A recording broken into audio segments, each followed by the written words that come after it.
ईशमीशान निर्वाणरूपम् विभुं व्यापकं ब्रह्मवेदस्वरूपम्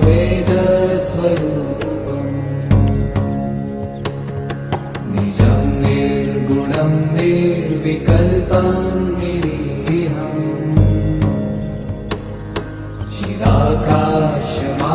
चिदाकाशमाकाशवासं भजेऽहम्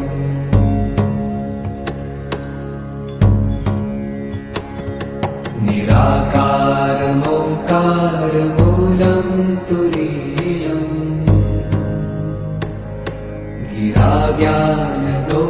गिराज्ञानगोतीतमीशं गिरीशम्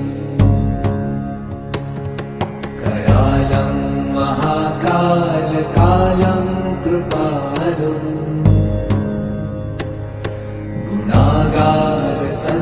गुणागारसंसारपारं नतोऽहम्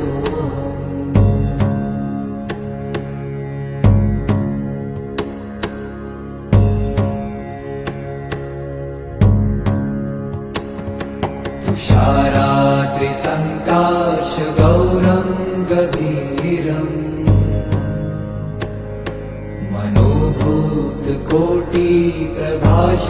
मनोभूतकोटिप्रभाश्रीशरीरम् स्फुरन्मौलिकल्लोलिनी चारुगङ्गा लसद्भालबालेन्दुकण्ठे भुजङ्गा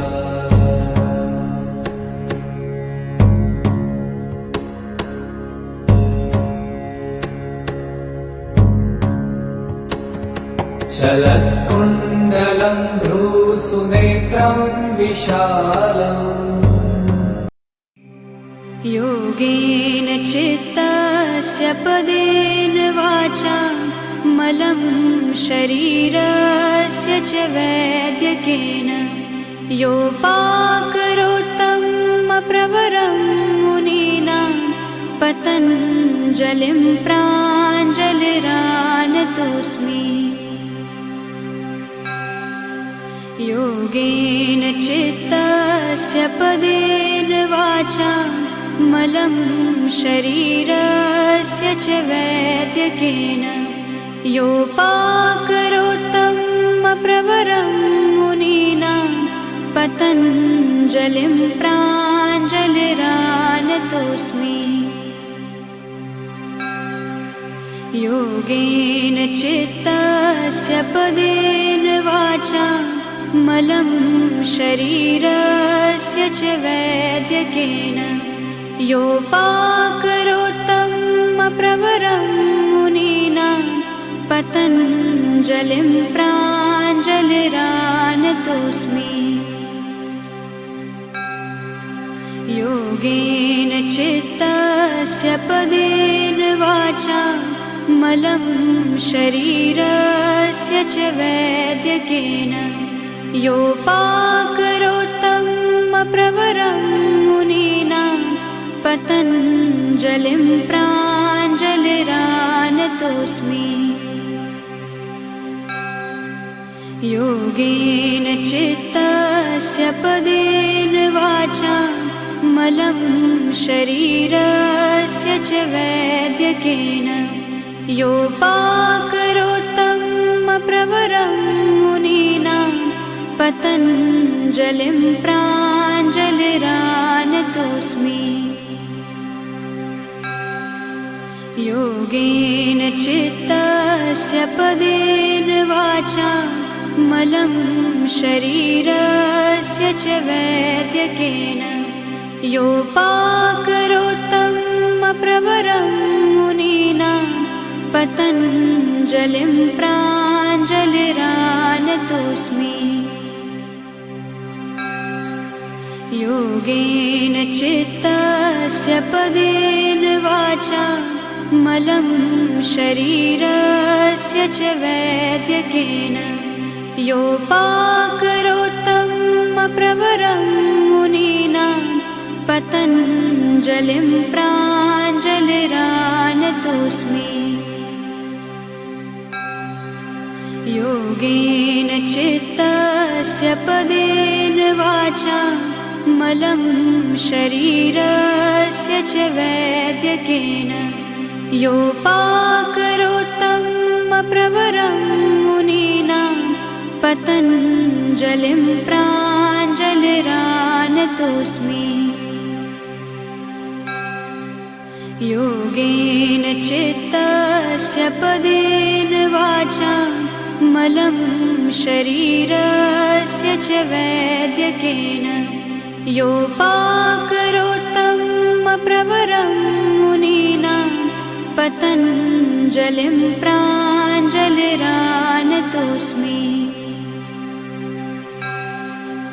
योगेन चित्तस्य पदेन वाचा मलं शरीरस्य च वैद्यकेन योपाकरोत्तं प्रवरं मुनीनां पतञ्जलिं प्राञ्जलिरानतोऽस्मि।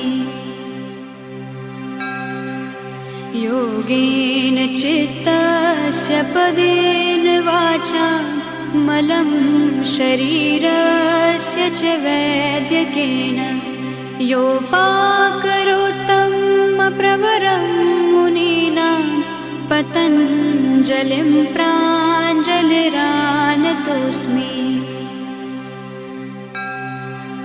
योगेन चित्तस्य पदेन वाचा मलं शरीरस्य च वैद्यकेन योपाकरोत्तं प्रवरं मुनीनां पतञ्जलिं प्राञ्जलिरानतोऽस्मि।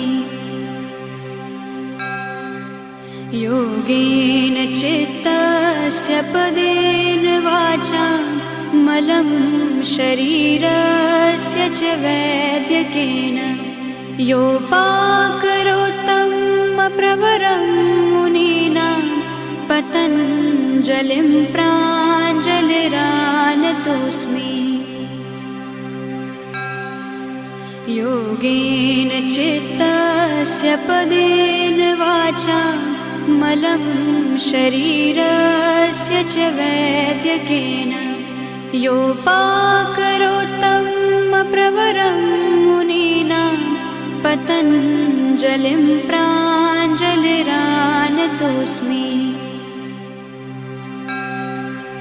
योगेन चित्तस्य पदेन वाचा मलं शरीरस्य च वैद्यकेन योपाकरोत्तं प्रवरं मुनीनां पतञ्जलिं प्राञ्जलिरानतोऽस्मि।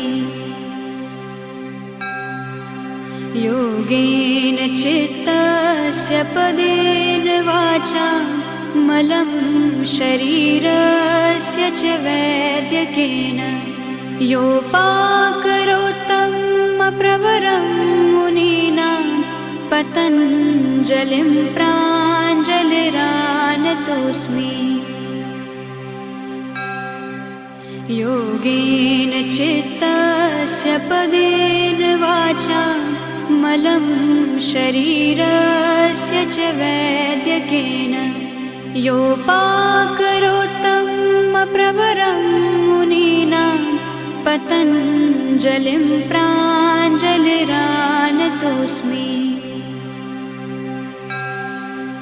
योगेन चित्तस्य पदेन वाचा मलं शरीरस्य च वैद्यकेन योपाकरोत्तं प्रवरं मुनीनां पतञ्जलिं प्राञ्जलिरानतोऽस्मि। योगेन चित्तस्य पदेन वाचा मलं शरीरस्य च वैद्यकेन योपाकरोत्तं प्रवरं मुनीनां पतञ्जलिं प्राञ्जलिरानतोऽस्मि।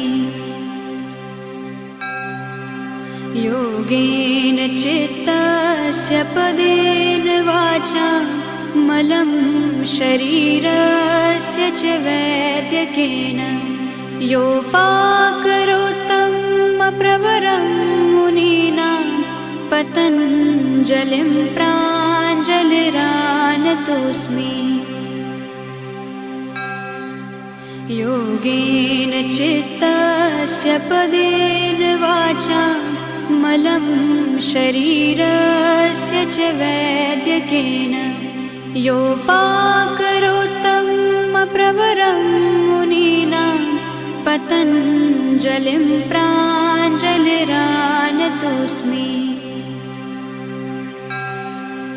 योगेन चित्तस्य पदेन वाचा मलं शरीरस्य च वैद्यकेन योपाकरोत्तम प्रवरं मुनीनां पतञ्जलिं प्राञ्जलिरानतोऽस्मि योगेन चित्तस्य पदेन वाचा मलं शरीरस्य च वैद्यकेन योपाकरोत्तम प्रवरं मुनीनां पतञ्जलिं प्राञ्जलिरानतोऽस्मि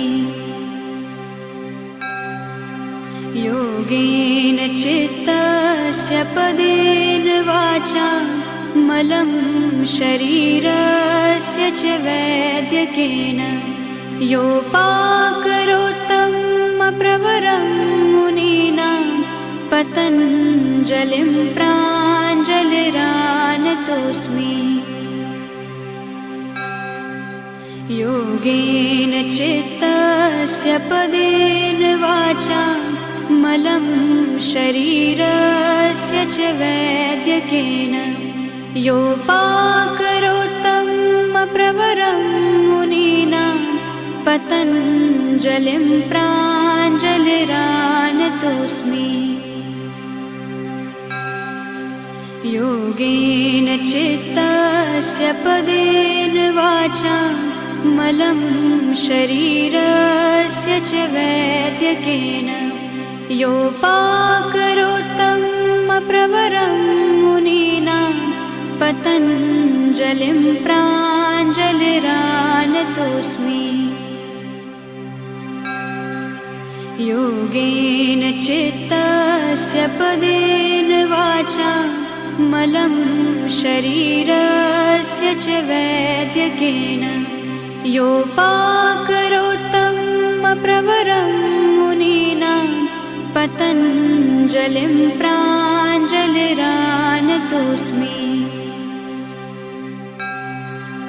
योगेन चित्तस्य पदेन वाचा मलं शरीरस्य च वैद्यकेन योपाकरोत्तम प्रवरं मुनीनां पतञ्जलिं प्राञ्जलिरानतोऽस्मि योगेन चित्तस्य पदेन वाचा मलं शरीरस्य च वैद्यकेन योपाकरोत्तम प्रवरं मुनीनां पतञ्जलिं प्राञ्जलिरानतोऽस्मि